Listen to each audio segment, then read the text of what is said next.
In today's video, I'm going to teach you how to record reimbursable expenses on QuickBooks Online.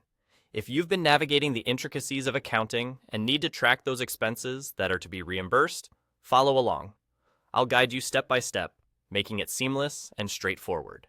Let's begin by opening QuickBooks Online and getting to the home page. The first action you'll want to take is to locate the New button, which is conveniently positioned at the top left of your screen. Clicking on it will reveal a drop-down menu with various options.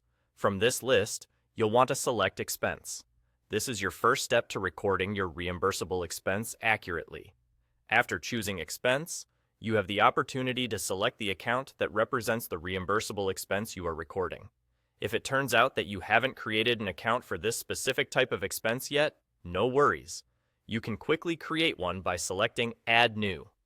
Doing so will open up a new dialog box, allowing you to set up everything you need. In this dialog box, start by providing a suitable name for the expense account. This name should be descriptive enough to easily identify the nature of the transactions it will hold. Next, you will need to specify the account type and detail type. These selections are crucial for categorizing your expenses accurately. Selecting the appropriate types will ensure they're properly organized and ready for reporting whenever needed. Once you've set up the account details, let's move on to filling out the payee information.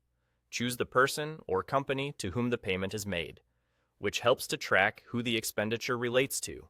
Moving forward, you'll select the payment method, whether it's through a bank transfer, a check, or a credit card. Specifying this detail assists in better tracking of how your funds are being utilized. Then, mark down the date of the transaction to reflect when the expense occurred. It's essential for maintaining an accurate chronological record. After that, go ahead and fill in the details of the expense itself.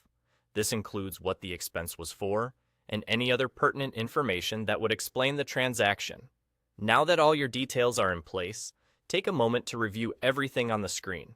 Ensure every field is filled correctly to avoid confusion later on. Finally, when you're confident that all the information is accurate, you can complete the process by clicking Save and Close. And with that, you're done. By following these steps, you ensure your reimbursable expenses are recorded correctly and efficiently, saving you time and hassle down the line. Keeping accurate records not only streamlines your reimbursement process, but also supports clearer financial reporting. So that's all there is to it. Good luck with your bookkeeping, and see you in the next tutorial.